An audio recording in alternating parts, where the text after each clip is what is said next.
kami bersyukur buat kasih Tuhan yang besar. Setiap orang di tempat ruangan ini, apapun perjalanan hidup kami mencercat kebaikan Tuhan. Tak kondisi kami tidak bisa melihat atau kami bisa melihatnya. Dan Tuhan menghampiri kami dengan segala keunikan cara yang tidak pernah sama, yang hadir di dalam kehidupan kami. Tuhan, kami akan dengerin firman Tuhan. Kiranya Tuhan boleh berbicara kepada setiap kami. Di dalam nama Tuhan Yesus Kristus kami berdoa. Amin. Silakan duduk jemaat yang dikasihi Tuhan. Saudara-saudara, sebelum saya menyampaikan firman Tuhan, saya akan meminta seorang dari kita yang sedang mengalami perjalanan hidup yang tidak mudah. Anak muda ini saya ingat beberapa tahun lalu, kalau Anda ingat di Sing pernah ada satu tema unchurched spirituality. Spiritualitas buat orang-orang yang tidak bergereja. Kita pernah ada tema itu. Anehnya hari itu ada sekitar 4 anak yang sudahnya udah lama nggak mau gereja, nggak ke gereja. Sudah lama cukup kayaknya udah selesai lah sama Tuhan dengan segala pergulatan. Tapi hari itu mereka datang. Ya, kalau teman ini sejak kecil GKY, ya, dia pernah ngalamin dan memang mungkin sudah sempat. Kayaknya udah cukup ya dengan pergulatan dia. Tapi hari itu dia datang dan dia bercerita dan saya rindu banget. Sudah berapa tahun lalu ya saya pengen dia cerita. Tapi dia dalam kondisi yang juga nggak oke, mengalami pergulatan hidup, sakit yang saya nggak bisa ngomong Tuhan kuat, saya nggak bisa bahkan berdoa. Kadang-kadang beberapa teman berdoa juga udah capek berdoa. Karena harus melihat teman kita melewati perjalanan setiap hari, bahkan saya nggak bisa mengeluarkan kata ibu dan kadang ngechat itu takut. Tapi hari ini saya tanya, kuat nggak bersaksi? Dia kuat. Dan memang katanya waktu saya tanya, dia memang pernah janji sama Tuhan mau sharing ya. Bukan kebetulan, jadi kita akan dengerin, kita kasih support teman kita, sahabat kita, Michelle. Kasih tepuk tangan yang teman-teman.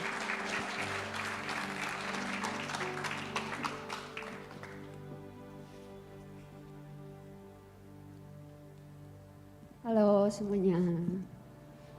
Sorry ya agak gemeter, agak grogi sih, udah lama nggak ngomong depan.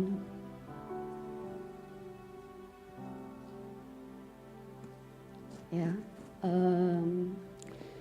pertama perkenalkan aku Michelle. Aku udah lama sebenarnya di GKY dari zaman sekolah minggu. Dari zaman sekolah minggu aku sempat ngalamin jauh sama Tuhan. Itu udah beberapa kali sih sebenarnya dalam hidupku. Sebelumnya mungkin agak brandingan sakit ya ini. Cuma tahun lalu, sebenarnya sampai sekarang, tapi sejak tahun lalu tuh aku mungkin mengalami hal-hal yang kurang mengenakan sih. Sejak tahun lalu tuh mungkin 2/3 tahun aku dipenuhi dengan di rumah sakit. Sebelumnya aku lagi jalanin koas dan itu ya lumayan pressure-nya berat ya. Bagi yang sehat aja itu cukup berat dan waktu itu aku ngalamin flare up yang sangat amat berat itu saat aku lagi koas dan aku terpaksa untuk tetap masuk dengan kondisi badan bengkak bukan gendut tapi keisi air, dimana berat badan aku itu naik sekitar 18 kilo. Bayangin aja kayak badan kita itu keisi sama 1 galon air aqua. Kaki bengkak, seluruh badan bengkak, rongga perut keisi air, paru-paru keisi air, sampai otak itu juga kena dampaknya juga. Mungkin aku merasa kayak Kalian pernah nggak sih kayak merasa dikhianati sama temen gitu? Aku waktu itu merasa selama perjalanan aku makin parah itu, aku terus berdoa sebenarnya. Tuhan tolong, Tuhan jangan sembuhkan aku lah, tolong sembuhkan aku gitu. Tapi aku merasa nggak didengerin sebenarnya. Dan itulah aku merasa sangat dikhianati sama Tuhan sebenarnya. Saat itu kayak berasanya sendiri banget. Sampai akhirnya aku mutusin untuk aku nggak bisa lagi berdoa sebenarnya.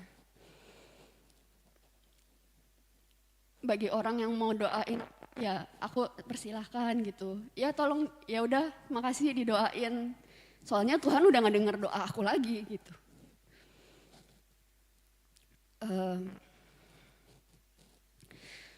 Sebenarnya ya perjalanan aku ini belum selesai. Aku juga sempat berjanji sama Tuhan. Tuhan tolong Tuhan, kalau Tuhan sembuhkan, aku akan bersaksi Tuhan, beneran Tuhan gitu. Tapi sampai sekarang sebenarnya belum ada harapan itu gitu. Kayak aku udah lumayan kehilangan harapan waktu itu. Aku udah keras hati aku, bener-bener aku benci semua orang sebenarnya waktu itu. Kayak, tapi aku sadar waktu itu aku perlu tindakan yang cukup mahal, mencapai ratusan gitu. Itu di saat aku udah kayak agak hilang harapan gitu sih. Tapi suatu saat tiba-tiba aku pasang lagu Ocean. Mungkin klise ya. Tapi di saat lagu itu dipasang, tiba-tiba dapat info bahwa tindakan ratusan juta itu di cover tiba-tiba. Di saat udah nunggu beberapa minggu, itu nggak ada jawaban dari asuransi PIP itu. Dari saat itu aku cerita sama Ci Imel, Ci, Ocean emang laguku gitu. Aku pasang, tiba-tiba mujizat terjadi. Setelah beberapa pergumulan, akhirnya sebenarnya aku sadar ini dengan judul friendship ini, sebenarnya Tuhan tuh nggak pernah ninggalin aku loh. Aku yang nutup pintunya sebenarnya. Selama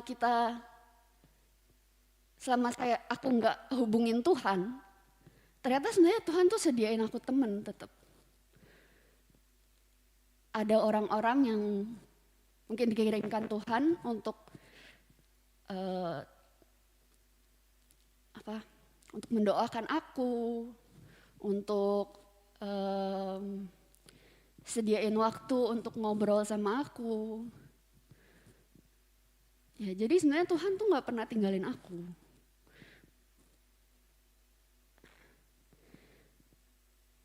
Ya. Mungkin sekarang aku lagi di tahap lagi kehilangan arah hidup, tapi aku yakin sebenarnya Tuhan punya rencana sih di hidup aku. Mungkin sekarang ngerabun, nggak kelihatan gitu ke depannya gimana. Koasku terhenti, kadang-kadang aku juga ngerasa, aduh ketinggalan banget nih sama teman-teman, udah pada internship, aku masih koas gitu, terus koas juga nggak lanjut-lanjut. Tapi kayaknya Tuhan mau aku istirahat dulu. Aku yakin tetap pasti ada rencana yang lebih baik dari Tuhan. Dan emang aku belum sembuh, tapi Kojo tawarin aku buat sharing karena embodiment katanya. Ya katanya embodiment. Ya udah, aku jadi semoga sharingku itu ada berkatnya gitu. Ya. Terima kasih.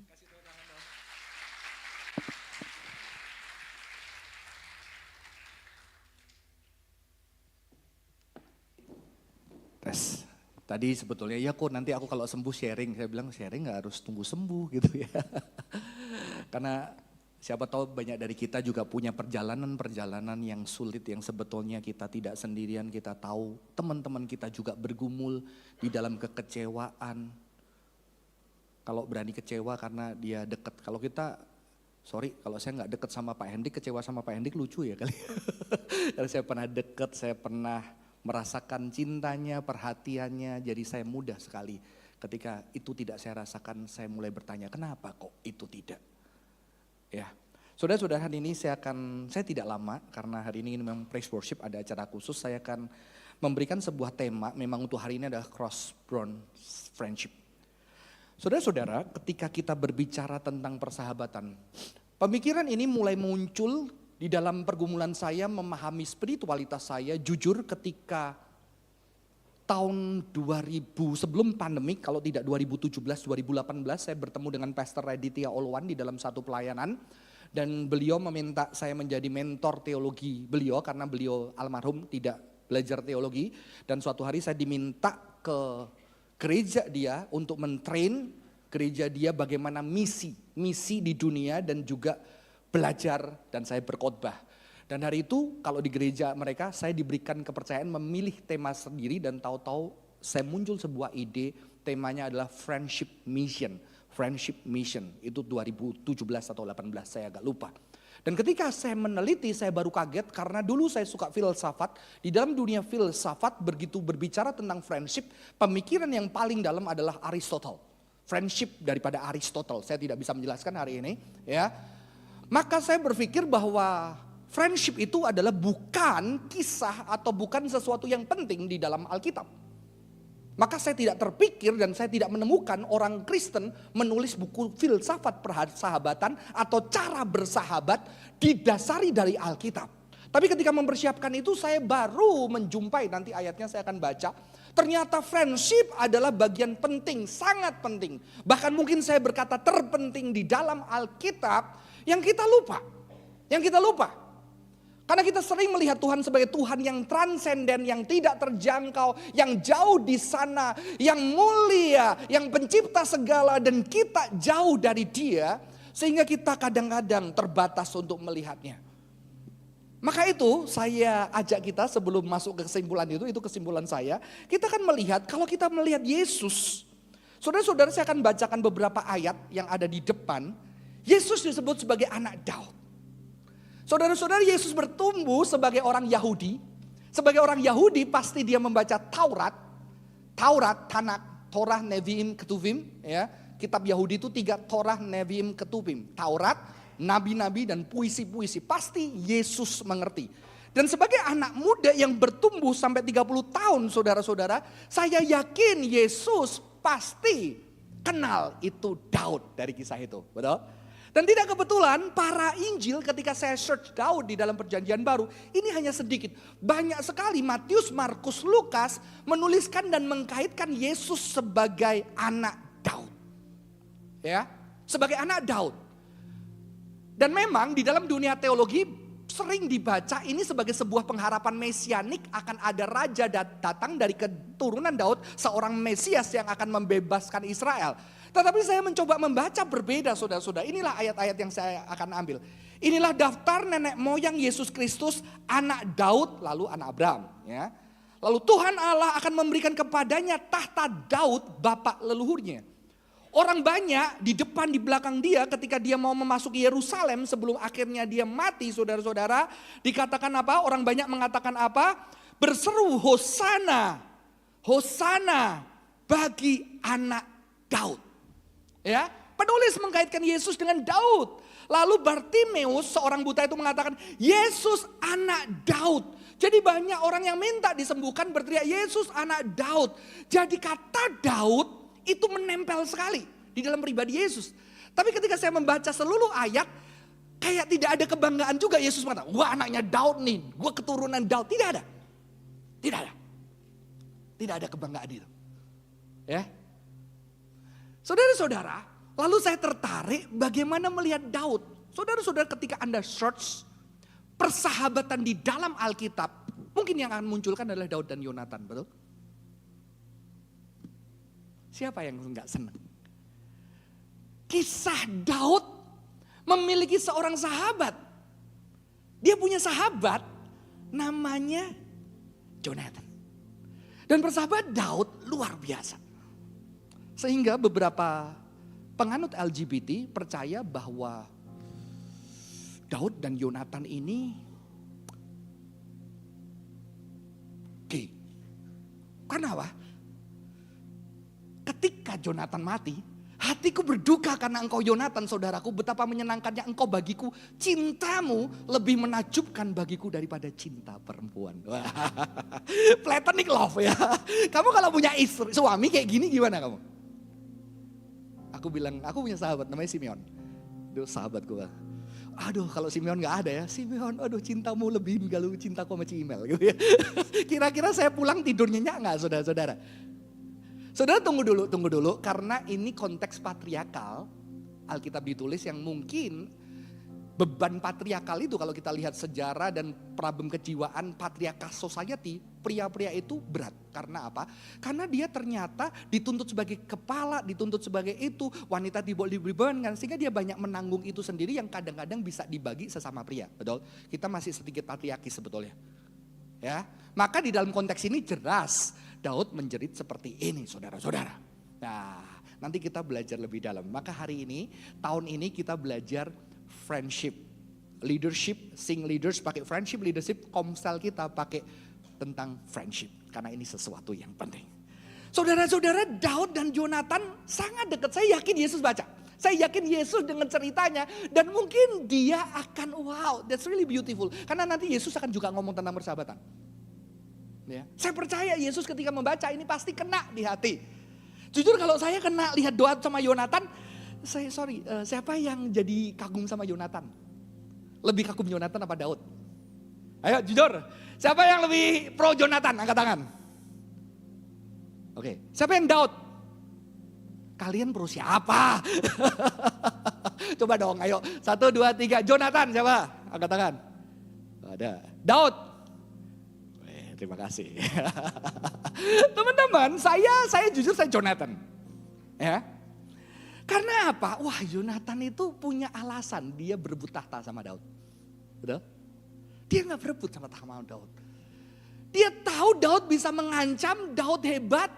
Sampai bapaknya terancam sama Daud. Mungkin Jonathan, lu itu kok gak kayak Daud, harusnya lu bisa. Karena Jonathan santai-santai aja gitu ya. Karena dia tidak bersaing. Tapi dia juga melindungi Daud dari tahta ayahnya. Daud memang respect. Sehingga dia juga tidak bunuh Saul. Karena itu seperti ayahnya, itu juga mertuanya saudara-saudara. Sehingga luar biasanya ketika Jonathan meninggal, tangisan Daud itu luar biasa, dalam. Jadi Daud bagi saya mengerti persahabatan yang dalam dari figur Jonathan. Saudara boleh cari teks Alkitab, persahabatan manusia yang seperti Daud dan Jonathan itu nggak ada. Nggak ada di teks-teks yang benar-benar kuat. Tidak berebut tahta. Ya. Dan ada penulis yang menggambarkan ini persahabatan antara raja, anak raja dengan penggembala. Sebuah transendensi yang jauh banget. Ya.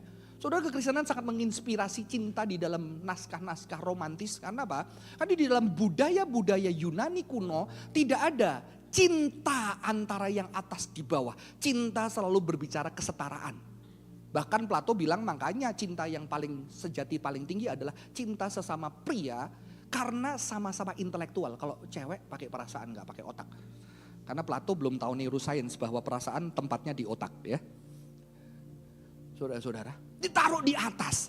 Hanya kekristenan, bahkan Yunani tidak percaya Tuhannya bisa mencintai. Karena Tuhan itu sebuah kesempurnaan. Cinta itu dari sebuah kekurangan. Desire, eros, erotik itu negatif. Karena dari kekurangan untuk mendapatkan sesuatu yang lebih besar. Tuhan Yunani tidak mencintai. Karena dia adalah keindahan. Makanya ini teori-teori teori-teori kepribadian itu mengambil dari Yunani sepertinya. Dia adalah medan magnet yang menarik seluruh ada yang di semesta itu untuk mencintai dia. Waduh, karena dia adalah keindahan. Maka dia tidak perlu mencintai. Maka kalau kamu teori kepribadian, makanya kamu jangan sibuk tebar pesona. Kalau kamu itu pesona sendiri tidak perlu kamu tebar-tebar. Dia sudah menebar ya. Maka beresin dirimu ya. Ini ada di dalam budaya Yunani. Tetapi hanya Tuhan Kristen yang menunjukkan bahwa Tuhannya mencintai manusia. Ya. Kok Tuhan mencintai? Katanya Tuhan tidak berubah. Tuhan mencintai manusia sehingga itu menginspirasi tradisi-tradisi percintaan terlarang antara orang kaya miskin, pangeran dan orang-orang miskin itu justru. Kalau ada keindahan-keindahan film romance, Anda harus berterima kasih kepada Alkitab. Tuhan pencipta yang mencintai saudara-saudara. Saudara-saudara, ini cinta yang besar, tapi di saat yang sama yang bikin saya kesel, Daud punya anak buah. Ayo yang cinta Daud.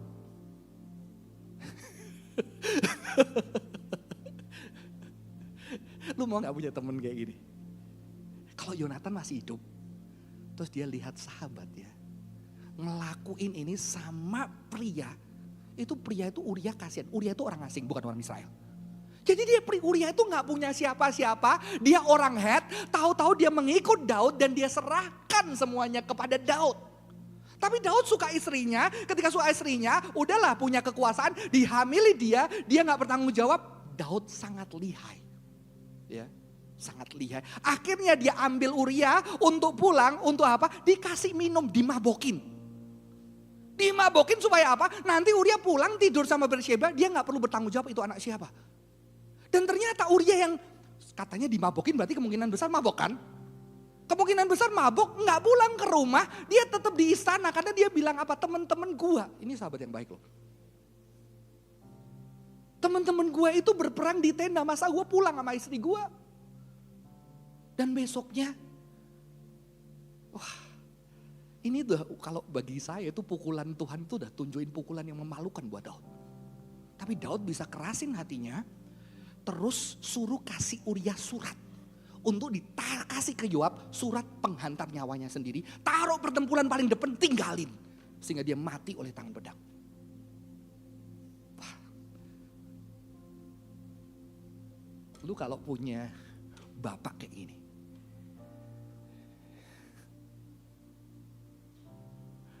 Terus lu punya leluhur Daud. Kira-kira mikir gak Yesus?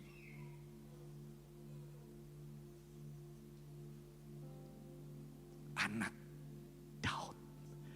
Dan ketika saya meneladani lebih dalam, gilanya kan gak ada protes kan, Daud hamilin sampai punya anak, Tuhan anaknya mati kan, tapi gak ada protes. Kamu tahu gak kenapa gak ada protes?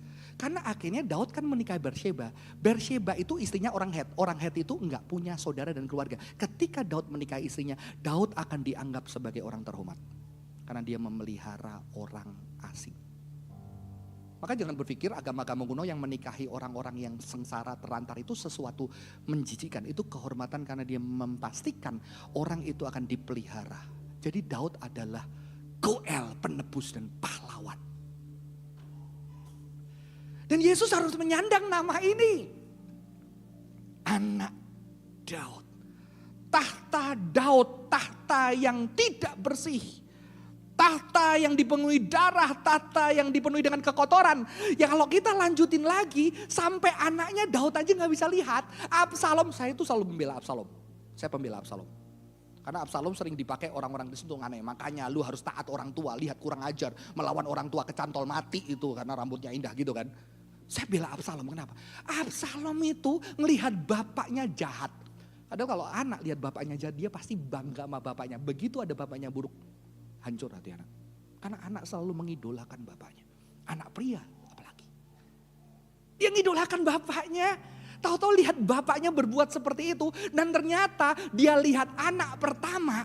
Anak siapa namanya itu? Kakaknya itu. Ya, Amnon.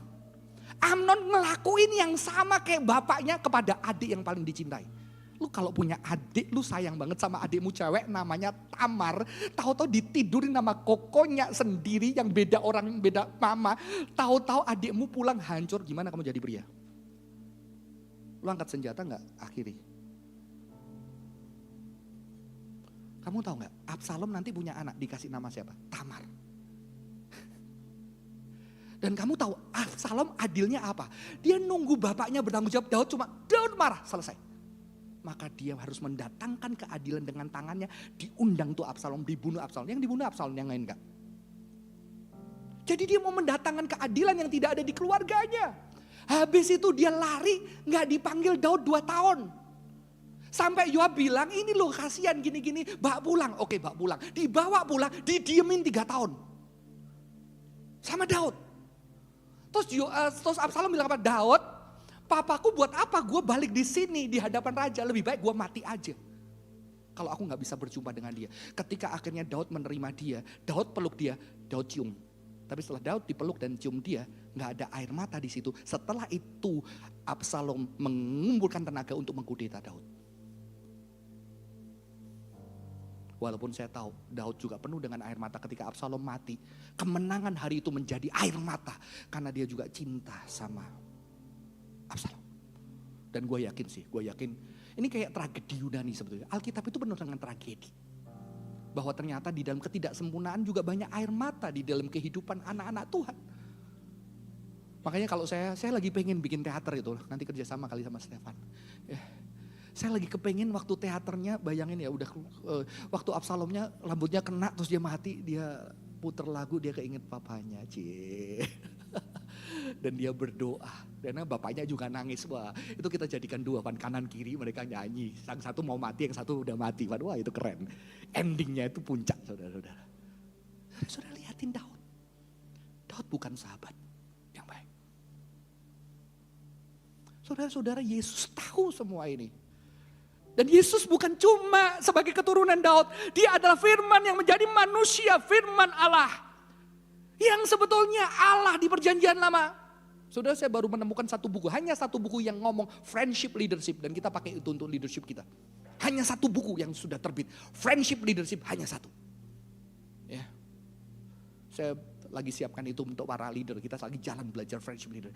Ternyata Tuhan sejak perjanjian lama adalah seorang sahabat yang memberikan kebaikan buat umatnya. Dia adalah pencipta tapi dia mau bersahabat. Dia memberikan apa? Hampir jatuh. Ya, dia memberikan pakaian. Ketika sahabatnya Adam dan Hawa berdosa telanjang, dia berikan pakaian untuk menutupi kesalahannya. Dan disebutkan banyak sahabat-sahabat Allah. Henok berjalan bersama dengan Tuhan cukup dekat. Ya, Abraham dipanggil sebagai sahabat Allah. Musa itu bisa, Tuhan boleh gak kalau gini, Tuhan boleh gak kali ini, Tuhan boleh gak gini.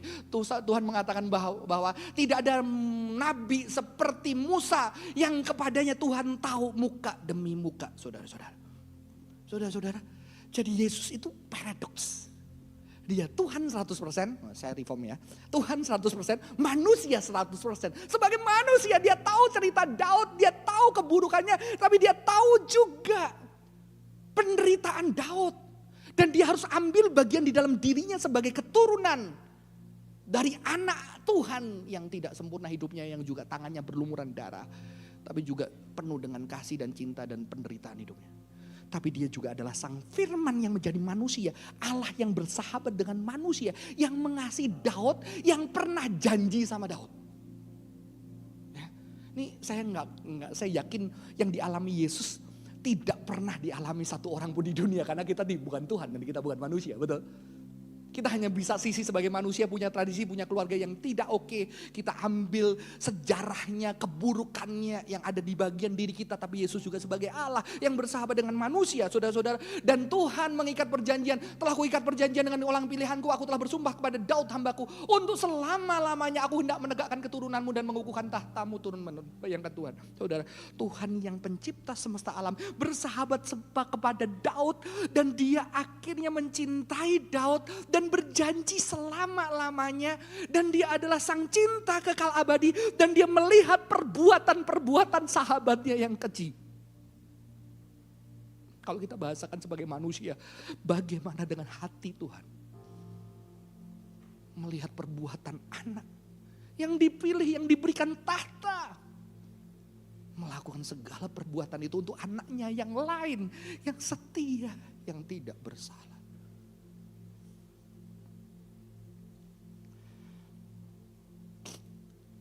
Saudara-saudara, nih generasi saya baru tahu ya.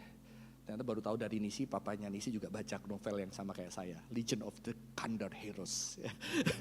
Ada kisah persahabatan antara Kwe Ching dengan Yokang. Ya, Yokang itu papanya Yoko. Yokang itu jahat banget. Jahat banget, akhirnya Yoko itu dimusuhin juga sama anaknya Kwe Ching. Tapi Kwe Ching kan dia sudah mengikat persaudaraan dan persahabatan. Dia terus care dengan segala kebodohannya ya. Emang Kwe Ching bodoh banget, serius. Ya, cuma kemarin film agak bagus, itu bodoh, baca itu bodoh gitu, serius bodohnya. Kalau nggak ada wanita di sisinya habis dia. Tapi dari ketulusannya, dia terus mencintai bahkan keturunannya sampai anaknya. Itulah gambaran saya. Puji Tuhan saya dulu nggak baca Alkitab, bacaannya ginian, ternyata Tuhan juga pakai ini untuk menjaga hidup saya. Akhirnya kenal Alkitab, wah kesetiaan Tuhan, makanya saya bilang, saya pernah khotbah, Tuhan kita tuh bodoh. Kamu kalau tahu temen punya pacar selingkuh terus dia tetap cinta dia, lu kan bilang goblok lu.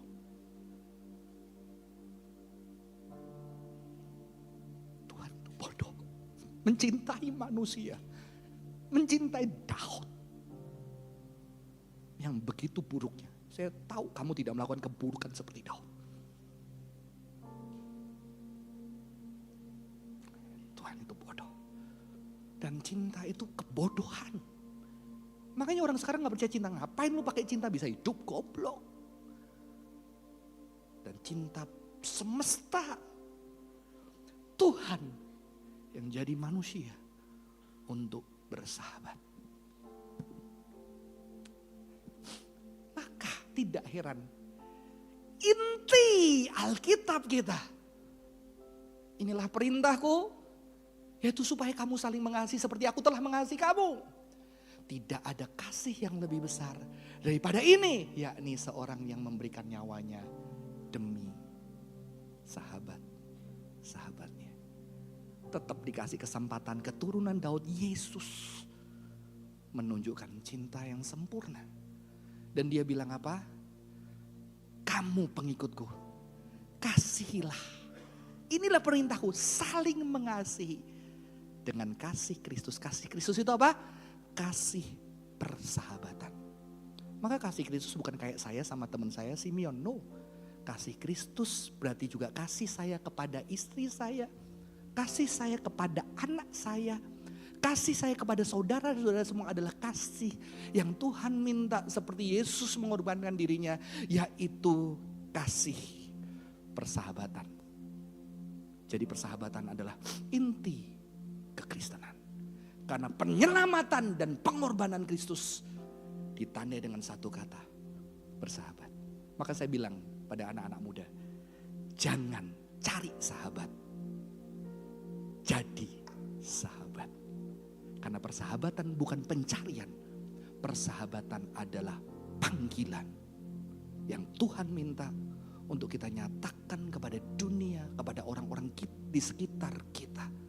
Tapi memang kalau ada orang yang masih membutuhkan, boleh bilang, Tuhan aku masih belum bisa menjadi sahabat, aku masih butuh sahabat untuk aku bisa mengasihi. Kristus menebus kesalahan Daud leluhurnya, sahabatnya. Relasi persahabatan antara pencipta dan ciptaan yang rusak direstorasi. Dia juga memanggil sahabat-sahabatnya, saudara dan saya, untuk menyatakan friendship love yang vulnerable. Karena begitu kamu bersahabat, kamu dekat, kamu siap kecewa. Makanya Michelle jujur kecewa. Siapa yang gak pernah kecewa sama Tuhan? Ya. Siapa yang gak pernah kecewa dengan diri? Tapi Tuhan pernah kecewa sama kita gak ya? Kayak dibahasakan manusia mungkin banyak kalau pakai bahasa human ya. Anthropomorphistic language. Tapi kekecewaan itu tidak mengalahkan persahabatan. Siapa anak yang tidak pernah kecewa sama orang tuanya? Siapa orang tua yang tidak pernah kecewa sama anaknya? Siapa suami yang tidak pernah kecewa dengan istrinya? Siapa istri yang tidak pernah kecewa dengan suaminya? Tapi apakah sampai hari ini kita masih, walaupun kekecewaan ada, cinta ada, dan persahabatan itu masih ada. Amin. Bahkan orang-orang yang sudah bercerai, papa yang udah nikah lagi, udah ninggalin anak-anak itu, tetap bisa mengasihi orang-orang itu. Bukankah kasih yang lebih besar daripada kehancuran? Saya akan akhiri khotbah saya dengan sebuah lagu. Sepanjang lagu tadi saya memang keingat lagu ini. Minta Bevi sama itu di tempat duduk gak apa-apa. Tahu lagu ini gak? Ini waktu anak-anak saya kecil, saya suka mereka nyanyiin lagu ini. Kita bertiga, mereka masih kecil-kecil, suaranya fales, ya, karena bapaknya fales. Ya. Tapi dia lebih gak fales daripada saya. Lagunya bagus, saudara. Dikarang oleh Bu Ana. Yuk, boleh. Boleh slide-nya? Yesus, sahabatku, Kau mati bagiku, besarlah kasih-Mu, sahabat dan Tuhanku, sampai ku besar nanti, sampai aku mati. Ku kan ingat selalu Yesus sahabatku, sampai ku besar nanti, sampai aku mati. Ku kan ingat selalu Yesus sahabatku dan Tuhanku. Sebagai seorang papa, saya akan melihat mereka besar sampai saya tidak melihat lagi. Sebagai orang yang udah dewasa, udah tahu hidup itu tidak seindah mereka kecil. Karena kerja air mata, kehilangan. Tapi ini adalah menjadi doa saya ketika saya mengajarkan. Ketika mereka masih kecil, sampai mereka mati. Yesus sahabat dan Tuhan, bukan cuma sahabat, Tuhan. Saya berharap setiap kita nanti yang punya anak, ajarin lagu ini supaya anak kita tetap Yesus menjadi sahabatnya. Boleh nggak? Kita agak lucu dikit, kita pakai gerakan dengan segenap hati. Ikuti gerakan saya ya. Ya kita bangkit berdiri, kasih jarak dengan segenap hati. Yesus sahabatku. Ikuti gerakan saya. Teman-teman yang nyanyi boleh bantu, kita sambil menyanyi.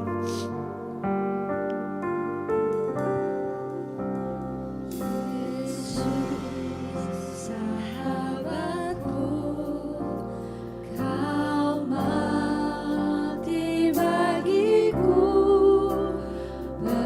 besarlah kasih-Mu, sahabat dan Tuhanku, sampai ku besar nanti, sampai aku mati.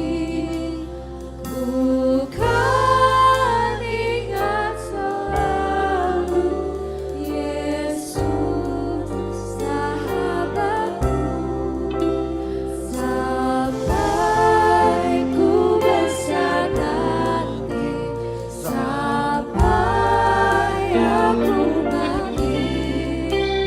Ku kan ingat selalu Yesus sahabatku dan Tuhanku. Dengan pejamkan mata yang bisa hafal bersama-sama. Yesus sahabatku.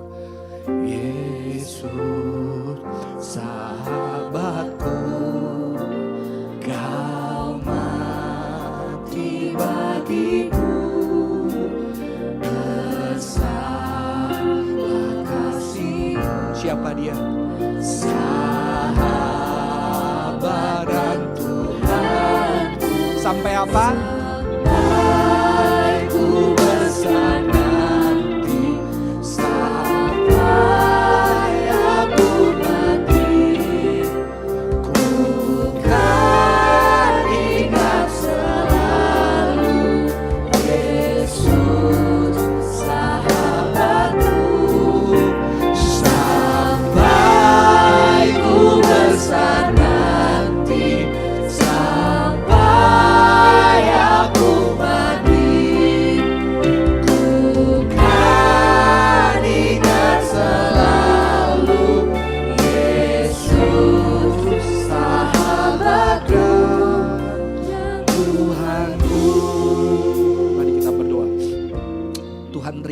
yang sudah menjadi sahabat kami bertahun-tahun.